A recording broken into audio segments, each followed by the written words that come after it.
This is the Adidas EVO SL, inspired by the record-breaking, ultra-lightweight flagship racing shoe, the Pro Evo 1, which costs an eye-watering £450.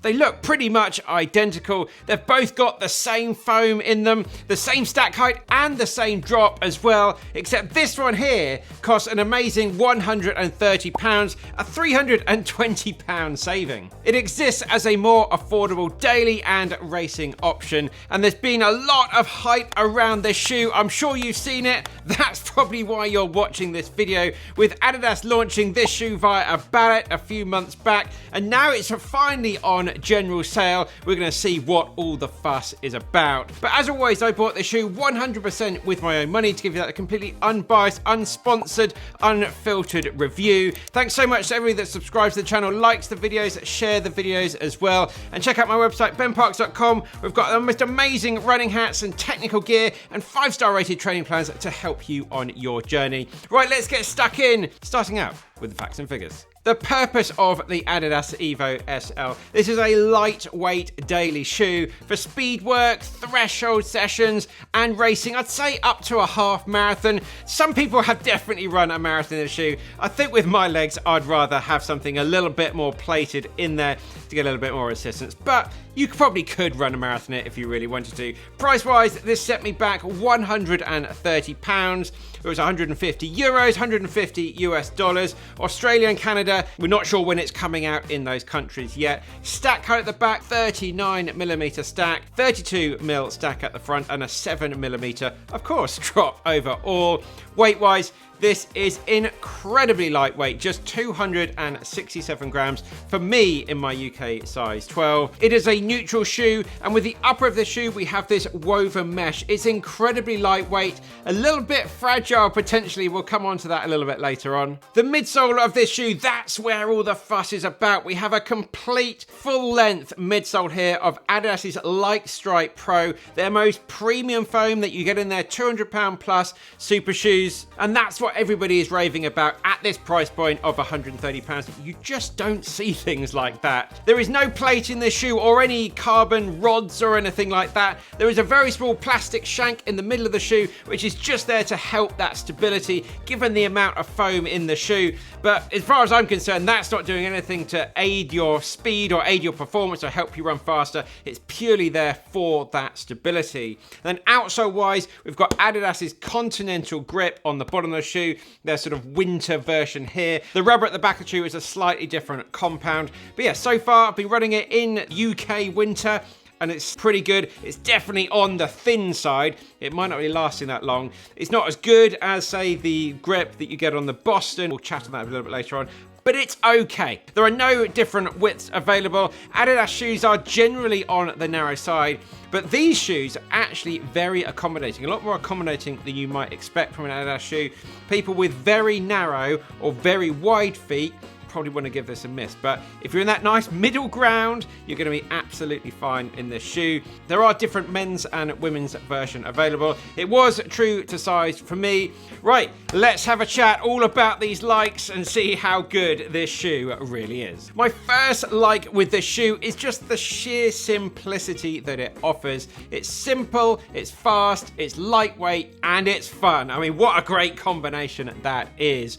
Being so lightweight with this super foam that you've got here as well, it's a very, very fast shoe for that non-plated or non-assisted type of ride. It's a great daily option and a great training shoe for those people that don't want to be using plates or don't want to be using plates too much in their training. The midsole here is just fantastic. The Light Stripe Pro foam is just one of the best out there, without a doubt. It's bouncy and it's responsive. It's just like that puppy that always wants to go out and play. It's always saying, run faster, run faster. Moving on, I want to have a quick chat about the value that this shoe is offering. To get that 100% Light Stripe Pro, which this is that 100% PBA. It's not a watered down version of their super foam. This is the proper full blend that you're going to get on those high-end performance shoes. And this foam is also renowned for its durability as well. It lasts a long time. You're going to get a lot of miles out of this shoe. The outsole, I find, is working pretty well as well. As I just mentioned, it's certainly on the thin side. It is such a lightweight shoe, so they have had to cut down. You can't put a thick outsole here that's going to have the most amazing winter grip, because then it's just going to add to the weight. So know the limitations of this shoe, but it's definitely one of the lightest shoes I've ever run in. And I think this package for £130 is absolutely fantastic. Moving on, I want to have a chat about the extreme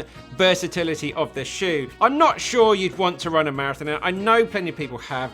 For me, I'm going to pick up something with a big carbon plate in there. If you want to, you definitely could too. But where I think this shoe really shines in those slightly shorter distances, those 5Ks, 10Ks, and half marathons. I've taken this shoe up to 3 minutes a K pace, as you can see on the screen now. Not for very long at the moment, but just doing some faster 1 minute reps there, and then jogs right down to 5 minutes 30 a K, and it feels really comfortable at both speeds. The upper is really breathable as well, maybe a little bit too breathable potentially. You want to make sure you've got your winter socks on at this time of year in this shoe. And then my fourth and final like is just that fantastic cushioning and the energy return and fantastic cushioning that this Light Strike Pro is offering.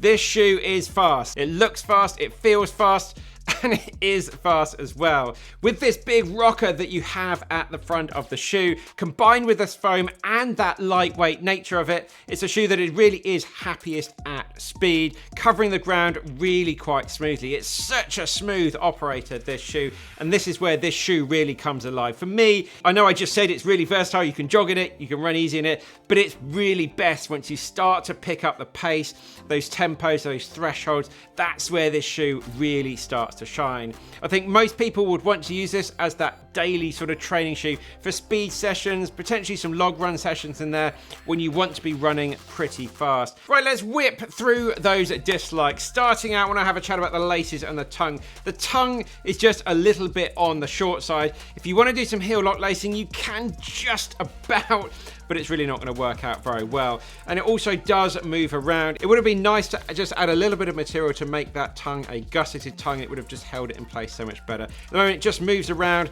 and it's simply too short. The laces on this shoe, again, they try to make them as lightweight and skinny as possible. They just feel really cheaply made. They're just like the kind of laces you get in like a £10 sort of shoe in Primark or something. Absolutely nothing special at all.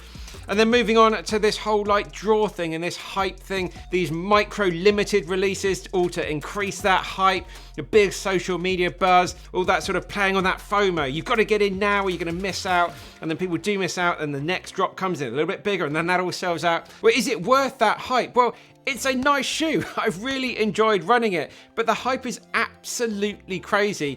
And of course, some people are going to feel a little bit disappointed. I think a lot of people are going into this thinking this is the best shoe of all time. It's a good shoe. It's just a running shoe though. And then finally, my fourth dislike with the shoe is just a little nitpicky sort of thing about the upper. It really doesn't give the best lockdown compared to some of the other offerings out there. Again, know what you're getting into with this shoe. It's a very lightweight type of shoe. There's not a lot of material up here in the upper. If you're going to be doing some sharp corners, you're going to be racing at parkrun and things like that, you might find your foot is just sort of rolling across to the side a little bit. Other options around Adidas like the SL2 or the Boston, they're a lot more sort of durable, a lot more chunky, a little bit heavier, a little bit more to them. Your foot is definitely being held in place a lot better with those shoes. So let's have a little chat about those shoes now. So I think a lot of people are potentially in the market for this, but they might be thinking, should I save even more money and get the SL2 or spend a bit more money and get the Boston? So let's have a chat about those two now. So the SL2, £20 cheaper than this shoe. Again, fantastic value. Really, all three of these shoes offer fantastic value. It's 20 grams heavier, but again, still pretty lightweight. It has a small layer of the premium foam, the foam you're seeing in this shoe here, but it's sandwiched between two layers of far more durable foam. So again, should be very hard wearing and lasting a little bit longer. You're not getting the Continental outsole, and also slightly lower stack height there as well. As we've just discussed, the lockdown on the SL2 just holds your foot in place a lot better. But the EVO SL is a lot more responsive, far better energy return you're getting in the shoe, and that much more aggressive rocker at the front of the shoe as well. Really a lot smoother ride to run in. I'd view the SL2 as a great daily workhorse to do everything in pretty well, and it's just going to last, and it's going to put up with good weather, bad weather. You just abuse it and get a lot of good value out of it. The EVO SL here, a great value shoe if you want to go fast and feel fast, but it's probably not the kind of shoe you're going to be reaching for every single day out there. You're going to want to partner it up with something like the SL2 potentially. And then have a quick chat about the Boston. £10 more expensive, quite a bit heavier than the shoe, although again, pretty good weight-wise, 318 grams for me in my UK size 12. Again, you've got two different types of foam in that shoe, the Light Strike Pro and the 2.0 EVA foam. Again, just for some durability with that one. Plus now you're getting those energy rods in there as well for a much more assisted ride and a really very hard-wearing, very grippy Continental rubber outsole with that shoe. The Boston is going to be a little bit better at those long distances. It's a lot more durable, should be a lot longer lasting as well. Very dependable shoe overall. Right, let's have a chat about my conclusions and my final thoughts. Does it live up to the hype? Well, the hype was absolutely insane, let's be honest. I don't think anything could live up to that amount of hype, but it's a good shoe, no doubt about it. It's a good, solid shoe, definitely a lot better than some of the stuff we've seen this year. Would I recommend it? Very much so, but be aware of those limitations. It's a lightweight shoe. It's got a lot of stuff stripped out of it, but you can have a lot of fun in here. The foam will look after you really well, and it will really bring a smile to your face when you start to pick up the speed. But you're probably going to want to ideally pair it with something a little bit more durable as a daily option alongside it, and then just put this one when you just want to go out and have some fun, your legs are feeling fresh, or you've got a really good speed session or a long run session or whatever type of session to do. But that's where I'll be using this shoe, when I want to have some fun and run fast in it. So if you want to check out my full Adidas SL2 review, check out that video out here. If you want to check out my best shoes of 2024 video, check that video up down here, and that'll be up in a couple of days, so it might be blank at the moment, but it will be there in a few days time. That's it, guys. Let me know your thoughts on this shoe. What do you think about it? What do you think about the hype? Are you getting it? Have you got it? Are you going to be running it? I'd really love to catch up on your thoughts down in the comments. That's it, guys. Keep on working hard. Keep on it done. I'll see you very soon in the next one.